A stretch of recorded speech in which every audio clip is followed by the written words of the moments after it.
parating na tayo doon sa decision point. At October 16 is the deadline of filing of candidacies. Ngunit ang nationalista party, ang partido ko, at lahat ng mga desisyon tungkol sa mga national na candidacy mula sa Senado, mula hanggang sa Vice President, hanggang sa pagkapangulo, ay dapat itong mga desisyon na ito ay kasama ay maging bunga ng isang konsultasyon sa partido.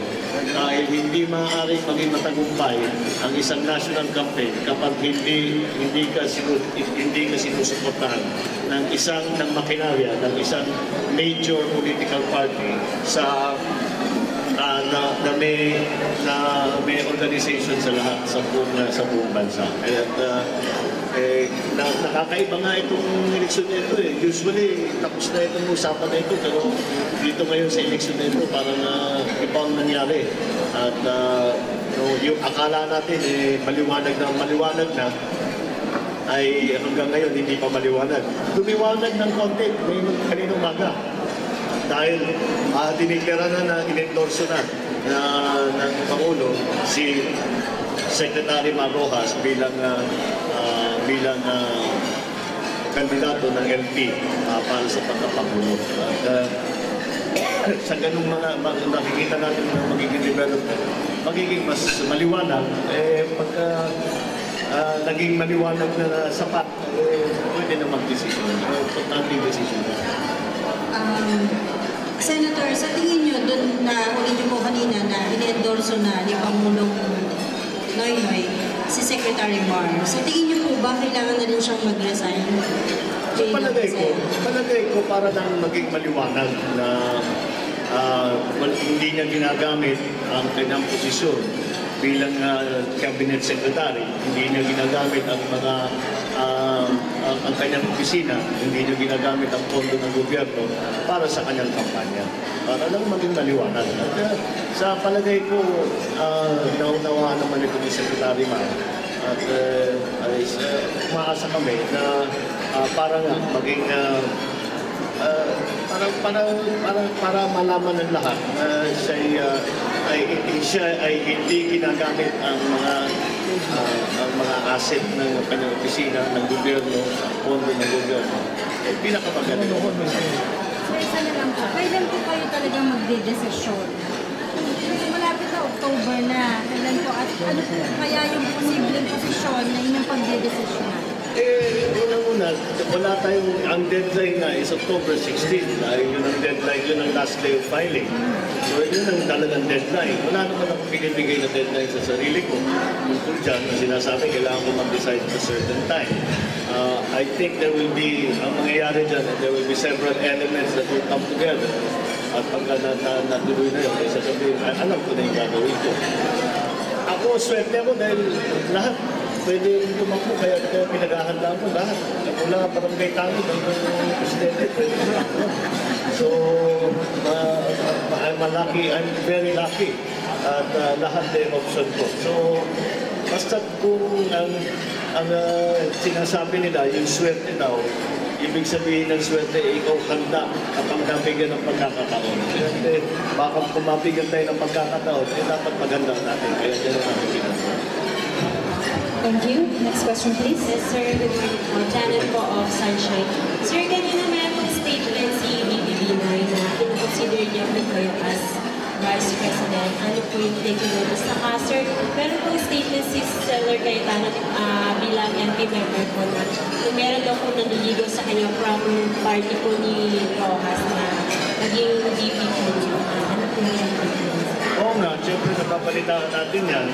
At yung mga sinasabi nga na kung ano yung mga line-up, ano mga magiging kasama sa pagtakbo sa 2016. Kagaya yan ang itinutukoy ko, yung sinasabi ko, kailangan maging maliwanag.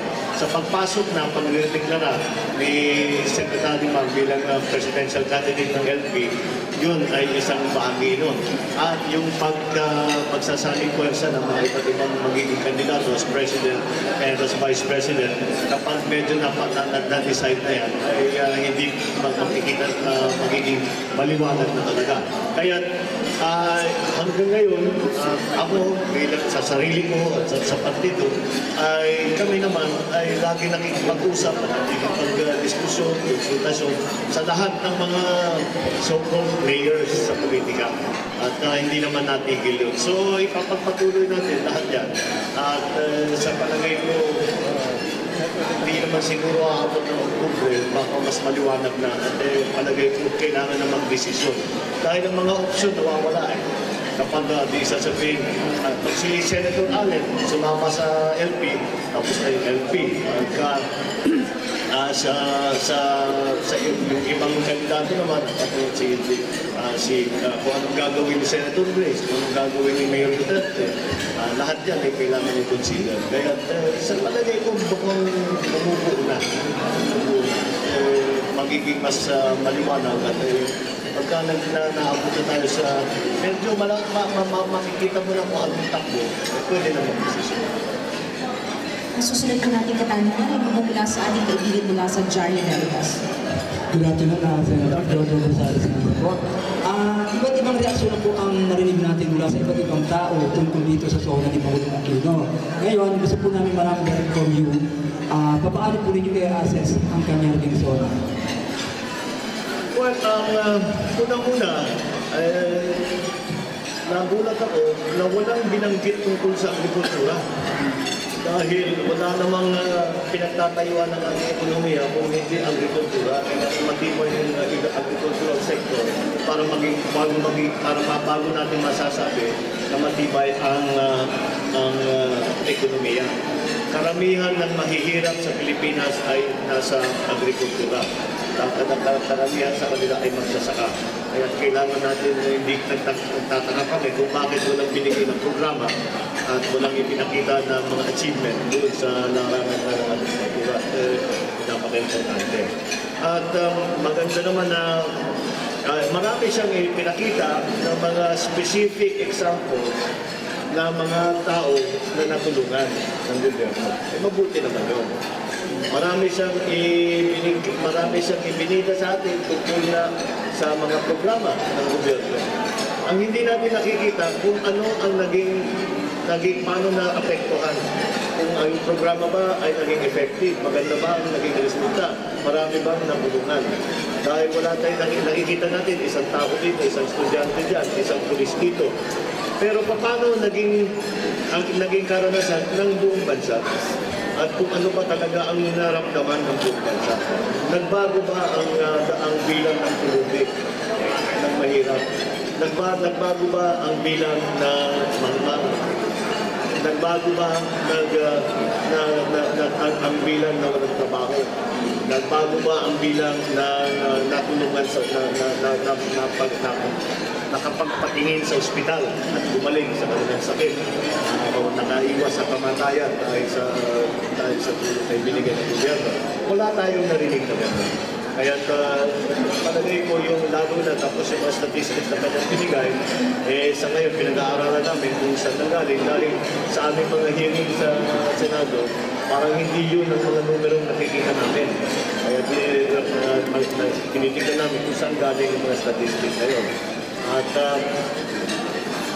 nagulat lang din kami dun sa bandang huli, lahat ay pinasalamatan niya. At lahat ng kanyang cabinet minister, ultimo nga yung kanyang yaya ay pinasalamatan niya. So, mabuti naman nakilala natin yung kanyang buong household, pati kung sino yung lumupit sa kanya at nag-make-up sa kanya.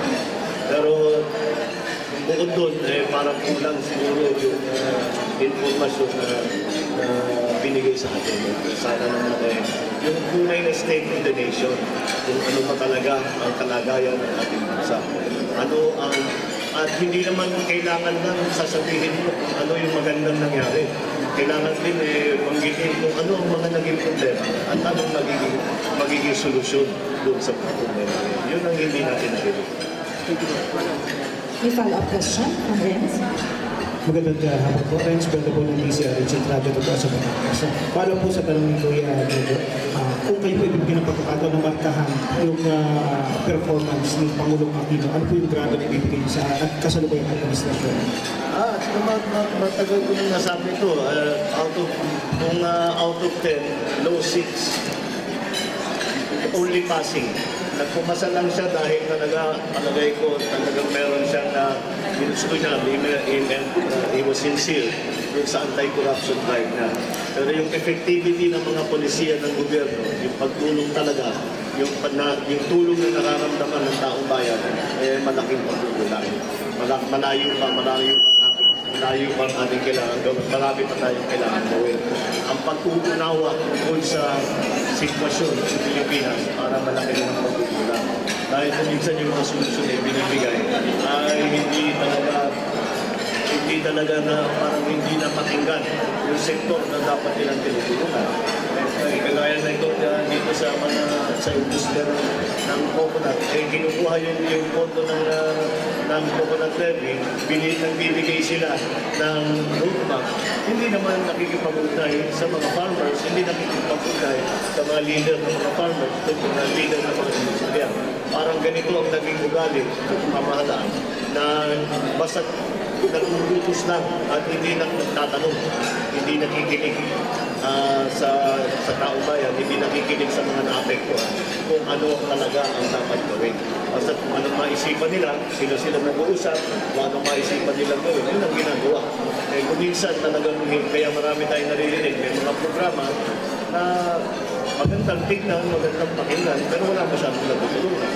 At hindi na sasagot yung mga problema na hinaharap ng gobyerno, hinaharap ng ating mga kababayan. Follow-up? Alam ko na po, sa tingin po ninyo makakakuha po ng suporta sa mga kapwa ng senador para matulungan itong sektor po na yung industriya ng mga matulungan natin sa Congress. Sa akin palagay ka, mamagagawa natin yan. Dahil kung pinaliwanag sa akin, ay maliwanag madali talaga maunawaan na kaunti na lang ang gagawin. Mali itong tinuturuan natin. Mali yung ginagawang polisiya ng pamahalaan. At yung mga inaasahan ng ating mga farmers, yung inaasahan natin na magiging paglaki at pagpaganda ng industriya ay mabigo at ito yung ginatuloy. Madali, konti na lang ang gagawin. Palitan na natin ang pag-iisip. Ay palagay ko, may balik na tayo sa tamang hindi na sa tuwid ko daan, kundi sa tamang daan, sa tamang para pagtutulong at tamang pagtutungan yung pagtulong sa ating mga at pagtulong sa suporta sa industriya. Thank you po. Ang ating next question will come from Mr. Nestor Burgos. Thank you po. Senator Burgos, good afternoon. Meron na po bang pangyayari na nagamit ang pondo ng Coco Levy Fund o iba na nasampahan ng kaso o kahit man lamang impeachment doon sa mga gumamit ng pondo? At ikalawa, may ginagawa pong batas ng Kongreso para sa ito po sasabi na ginagawa nila. Ano yung pwedeng gawin para masaktaan ito o mapigilan at hindi maituloy yung pagkuha ng pondo ng Coco Levy Fund para magamit sa ibang paraan? Well, muna, yung batas na sinusubong gawing legal ang paglipat ng Coco Levy Fund sa Treasury, sa General Fund ng Pamahalaan, sa ngayon ay hindi masyadong gumagalaw dahil naipakita ng ating mga leader na hindi tama ito na kanilang ginagawa. Pero kailangan sundan nga yan ng isang batas na kailangan ihain tungkol na sa pag-organisa ng pundasyon para maliwanag na silang mamamahala. Hindi naman basta-basta saan na din ang pondo at kung sino-sino lang magmamando kung saan gagamitin. Kung hindi, may maliwanag na organisasyon na ang kanilang namang iniisip ay kung paano gamitin ng tama yung Coco Levy Fund, paano ang pamamaraan para tulungan ang mga magsasaka. As to yung detalye kung saan na nagamit ang Coco Levy Fund sa iba, hindi ko sa ating ka-effect kung alam niya ang detalye. Ang namin siya dyan, magkano ba talaga yung bibibin doon ng galing sa Panginoon? ayon kay Mr. Coanco, ang naibigay ng dividendo sa gobyerno ay 83 billion cash doon sa dividend. Pero yung nakarecord ngayon ay maabot lang ng 70 billion. Yung 56 billion, yan yung retention ng received this year. So yung 56 billion dapat yan, sabi ng Korte, i-deposit po na yan sa DBP, saka sa Land Bank of the Philippines, at then UCPP. Ang nangyari, nung i-redeem yan October 10, ang ginawa ng PCGG, nag-issue ng order sa CIF na idiretso na sa Bureau of Treasury. So diniretso doon, parang hinajak ng PCGG yan eh. Salip nalagay sa Land Bank at sa DBP dahil sa order na Supreme Court. Diniretso nila sa BTR without any court order nalagay sa BTR. So foul yun, violation yun. Sabi nga namin, ano kaya mag-file tayo ng plunder case sa PCGG chairman? Kasi illegal yung ginawa nila or anti-corrupt practices. So pinag-aaralan po ng grupo kung ano action dyan. Kasi maraming sasabit. Si Secretary Alcala, Secretary De Los Reyes, Mandar, Joel Rocamora, marami po, yung Presidential Task Force on Levy Fund Utilization, sila po ang nag-order ng ilagay sa Bureau of Treasury. So ngayon, kahapon, kausap ko po ay si PCGG, si Mr. Richard Camora. Humingi ako ng kopya ng inventory ng nakukuha ng Levy Fund. Ang sabi sa akin, wala na kaming copy. Kasi binigay namin kung dapat pinag-bigyan. So, ang sabi ko, sige, nag-request na lang kami sa office kasi sila tulad mo. Para mag-request namin inventory nila ng quality assets para mukhang may tinatago na yung PCGG. Kasi napunta yan. Pero so far, ang ilang pong nakabuhay sa akin, yung government securities na binili ng 56 billion, 3 weeks ago, nag-convert ang Department of Finance na kinubit na sa cash. Yung 40 billion na binili ng 56 billion, kinubit immediately lang sa cash ng DOF at the INBP ng hearing. So sa suspect namin, gagawin din sa basis ng BBL loan at saka 2016 election. Kasi yung makinarya ang tinayo nila sa ilalim ng roadmap ng gobyerno, hindi namin maintindihan sa bubog ng pera eh.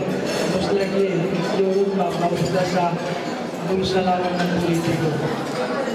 So yan po yung status ng dito po nililitan. Ang last week na prangkahan nabanggit ng Department of Finance tungkol sa inyong question sa paggamit ay dito sa month of year balance after admitting that the Bureau of Customs and the BIR did not show a good performance. Sinabi nila, mataas din ang month of pay to year balance, positive, very high, because pumasok, dinala nila ang cooperative funds sa session. So, malaking illegal na gamit sa pundo. Ginamit nila illegally. At inadmit nila yun. So, wala sa kanila kahit hindi yan. Kailan po kaya masasampahan ng plunder? Ayaw ko kung sino magkakaso noon. Pag-uusapan. Ako ang bumima doon sa last case sa Supreme Court, per resolution ng grupo. Ako yung utusan na ewan ko kung paano yun. Ngayon, mukha yatang ang ebidensya clear as daylight ang tungkol sa mga, whether it is plunder or just violation of the anti-corrupt and corrupt practices. Mga abogadong bahala dyan. Ang mas importante ngayon, maintindihan nila, mali ang ginawa nila, at patuloy na mali, continuing attempts at the illegal uses. Hindi pa siya sabing perfected or accomplished. At dito kung hindi sila pigil ng Korte Suprema, Nako, bilis pa sa 4, umpisa na ang sinabi pa lang ni Nico, diretsahan, I will start with 3 billion lamang. Sabi niya, 3 billion lamang. Ang billion, bali mo na sa kanila. Hindi na million ang pinag-usapan, billion. Sinabi nila yan in public. Di Nico Pangilinan, Presidential Advisor on Food Security and Agricultural Modernization. Ito yung napigil sila. At ngayon, medyo may bumabalanse sa politika. Nakikita nyo kung sino ang muna dito sa pagdepensa at sumali sa pagkikipaka ng mga magdaniyo po. Isa na lang pong Senator. Hindi po lingid sa ating mga kababayan na ang pamilya Marcos ay may sinasabi pang tagong yaman. At hindi rin biro ang pagtakbo sa politika, lalo na kung Pangulo ang layo niya. Sapat po ba o may kakayahan? Palagay ko, yung usapan ko at tinagong yaman, may karugtong po yun para manalo. 30 taon na sinasabi yan. Wala silang naipanalo na kaso kontra sa amin na pagnanakaw sa pamahalaan ng pera. Wala silang naipakita na sinasabi. Maalala ninyo, noong 1986, ang mga numerong binabanggit, trilyon na dolyar, bilyon na dolyar. Ano nakita, ano nahanap? Yung mga kinumpiska na mga arian ng pamilya Marcos ay nasa amin na minana ng aking mga magulang sa kanilang magulang. Pero paano manggagaling sa gobyerno yun? Pero sige, pagpatuloy nila yung kanilang mga aligasyon at dahan-dahan naman kami ay nahuhusgahan na innocent dito sa mga kanilang aligasyon. At hanggang kaya naman nagbabago na ang pag-iisip ng tao. Una sila'y naniniwala, ngayon wala na siguro naniniwala dahil wala madaling magsabi ng kahit na ano na mag-akusa ng kahit na ano, kung walang patunayan, maliwanag hindi totoo. Kaya lang nangyari. Kung sa ang pagtakbo ng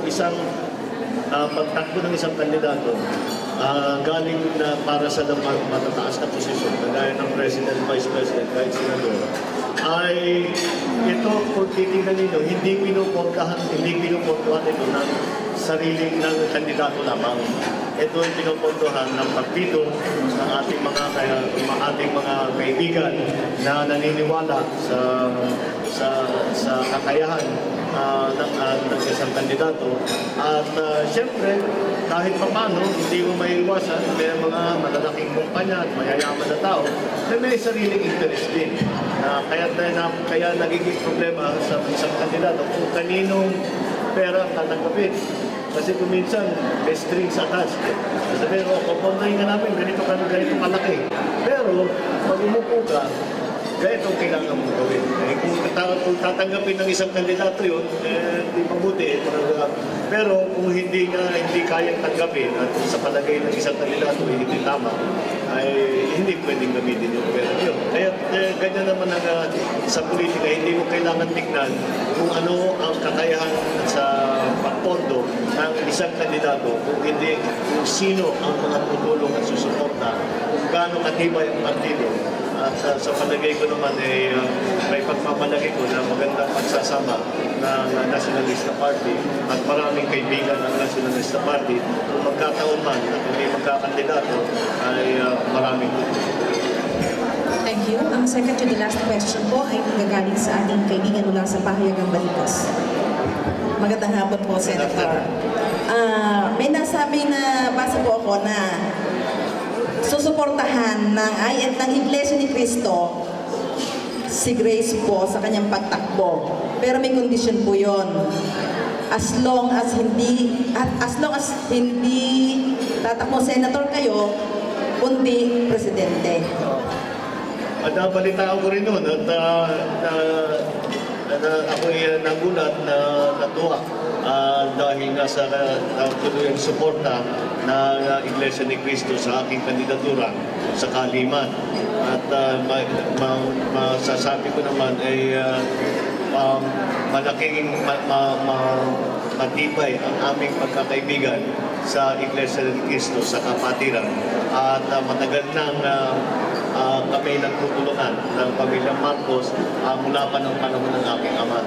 Kaya muli ako'y nagpapasalamat sa nasabi ni Ka Eduardo na sa kanilang isuporta sa aking pagkandidato. At ito'y malaking bagay para sa amin, para naman ay makita na talagang pinapagpatuloy ang pagsuporta ng Iglesia ni Cristo at ang pagsasama ng Pamilya Marcos at Iglesia ni Cristo. Dahil ito ay malaking bahagi nga sa nung panahon pa nga ng aking ama. So, I am very grateful, of course, to Eduardo, to the Iglesia ni Cristo, to the leadership and the hierarchy in the Iglesia ni Cristo. And certainly, yung kanyang pagsuporta ay magiging malaking bagay sa aming usapan sa Nacionalista Party kung anong susunod na gagawin ng aming mga kandidato at ng party. Ating pong last question ay magagaling sa ating kaibigan mula sa ABS-CBN Vivitan Batangas. Hi, Sen. Good afternoon. Hello, good afternoon. Paul Hernandez po ng ABS-CBN. Sen, hindi ko yung balik lang tayo sa SONA. Dalawang punto lang po yung gusto kong hinging reaction sa inyo. So, isa po sa mga laman ng SONA ni Pangulong Aquino ay yung parang tila pagpapabilis, pagpapasa ng BBL. And alam natin na isa kayo sa kayagang parang tila tutol sa pagpapasa ng BBL and binubuo yung substitute bill.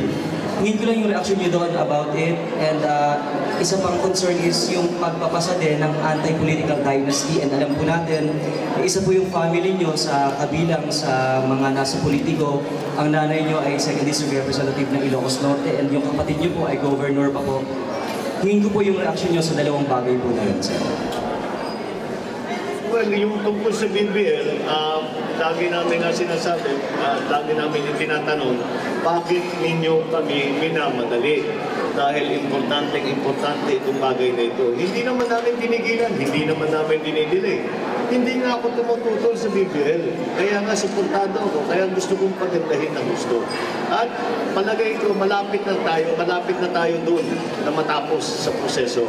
At siguro sa susunod na linggo, or the week after, may bibigay ko na yung substitute bill, may bibigay ko na yung aking version, at sila na ang mga mamamahala na yung mga senador ay mamamahala ano yung gusto nilang palitan. And so yung proseso ongoing yun at wala tayong problema. Sa palagay ko, ang naging problema sa BBL, yung mga malalaking delay galing sa gobyerno. Dahil dapat Abril pa ng 2014 binigay na sa amin yan. Yun ang sabi sa amin. Para matapos before the end of 2014. Pero binigay sa amin September. Kaya may 6 na buwan na delay na galing sa gobyerno at saka sa peace panel. Kaya sa umpisa pa lang, 6 months delayed na. Tapos nangyari yung mga sakalo na kailangan naman hindi naman pwedeng ipagpatuloy yung pagtinig sa BBL hanggat naging natapos yung investigasyon sa mga sakalo. At para malaman kung ano yung pagkukulang sa sistema natin, paano nangyari yun. Kaya yung 8 months na delay ay nangyari na hindi nanggaling sa Kongreso, hindi nanggaling sa Senado, hindi nanggaling sa akin. Ang 8 months na delay nanggaling sa Palasyo. At yun ang naging problema. Kung naging on time na pagbigay sa amin, palagay ko tapos na ang BBL na ipasa na kung ano man ang kailangan paggawin pa kasunod yung ginagawa. Kaya nagkakanya. At bukod pa doon, si Chairman Murad mismo ang nagbigay ng statement na the other day at sabi niya na mas mabuti nang huwag imadali basta't maganda ang maipasa. Which is exactly the position I was taking. Huwag mo kaming minamadali kapag agandahin namin ang gusto. Hindi naman titigil ang mundo pagkatapos ng May 10, ng May 9. Tuloy-tuloy pa rin ang gobyerno, tuloy-tuloy pa rin ang trabaho ng ating mga legislator. Kaya hindi, sa palagay ko, pinipilit lang lamang yun para matapos dito sa term ni Pangulong Aquino. Pero dahil nasa mga delay, nagiging mahirap. Nagiging mahirap yung pagpasa doon sa schedule sa within the term, matapos lahat ng proseso. Pangalawa, yung sa anti-dynasty, kahit na tayo hindi sang-ayon, kahit hindi tayo sa palagay natin may ibang pamamaraan para makuwag ang mga dynasty, ay nandyan na sa batas yan. Kaya kailangan natin sundan. At kahit na hindi mapasa-pasa sa House of Representatives, may pagmamalaki ko yung meron na kaming naipasa sa SK Reform Bill na pinakamapagsik na anti-dynasty provision. Ang anti-dynasty provision na linagay namin sa SK Reform Law, ang linagay namin ay lahat ng second degree of consanguinity. In other words, bawal tumakbo bilang SK official ang anak ng anumang elected official o appointed official. Kaya talagang yun ang pinakas palagay ko, wala pa tayong nakitang ganun na stricto sa